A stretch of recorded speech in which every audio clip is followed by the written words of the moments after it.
Hey everybody, I'm Ted from Tebex. Today we are taking a look at upselling. We will first take a look at what upselling is, and we will then take a look at the settings both for web store-wide upselling and the settings under the individual packages. I'm currently on my web store. I already added something to my basket. If I take a look at my basket and proceed to checkout, depending on how you configure the settings that we are going to look at in this video, it will recommend the customer something before going to the payment. And as you can see here, this can be at a discounted price. There are many different purchasability checks that are done before offering this to the customer, ensuring that the products offered to the customer can actually be added to the basket. So then we can simply add this to our basket and then we can continue to our payment. It is possible to offer multiple packages at this stage. So let's first of all take a look at the web store-wide upselling settings. At our dashboard, we can go to engagement and then go to upselling. Here we can simply turn on or off upselling top products.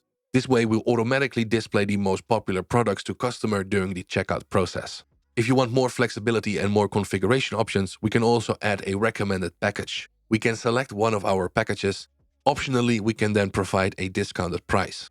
We can also attach an image. Maybe that can also help getting the attention from the customer. This way you can add a recommended package store-wide, but you can be more specific with what packages to recommend instead of automatically displaying the top products.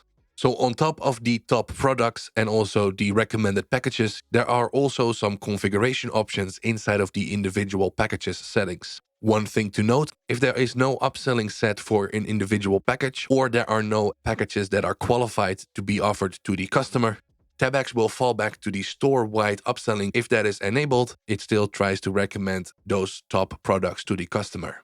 One final thing, for the top products, it will always recommend the top 3 packages.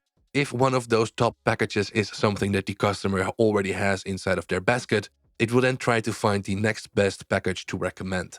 From our dashboard, let's go to our packages to look at the individual package upselling settings. We can find these settings when creating a new package. In this case, I'm going to edit one of the packages that I already have. And then you can see that we have a upselling section over here. So instead of editing a upselling setting store-wide, we are now setting the upselling settings only when someone adds this package to their basket. Then once someone goes to the checkout, you can see we can have 3 different options to offer. We can add an additional product. If you have packages that complement each other, this is a great way to offer those during the checkout flow.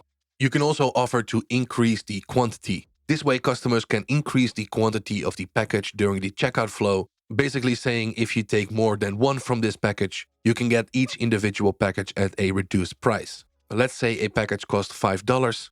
If you take 2, instead of paying 10, you would now pay something like $7.50. Or of course, whatever reduced price makes sense for your packages. Some customers might already be thinking about buying more down the road. This way, it's a win-win for both. They can get something at a reduced price, and of course, you did a successful upsell.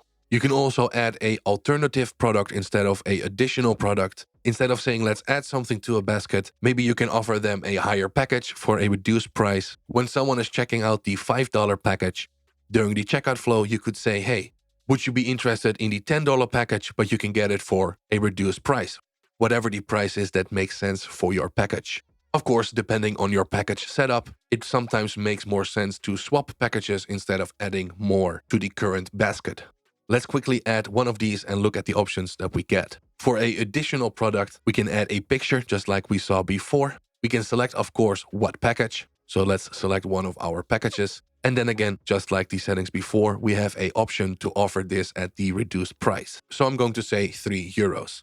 Then in the top right, we could add another one. So let's add a increased quantity.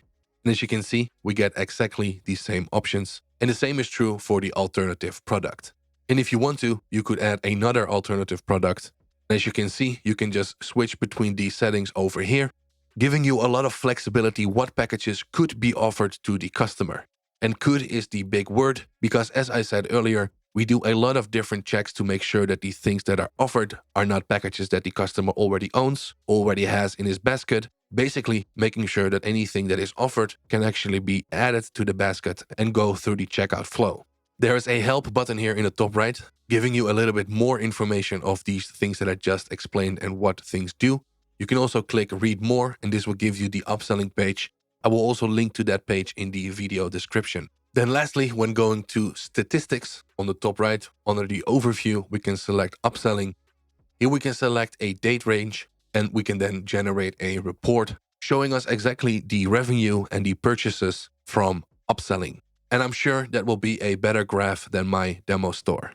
Hopefully this was helpful.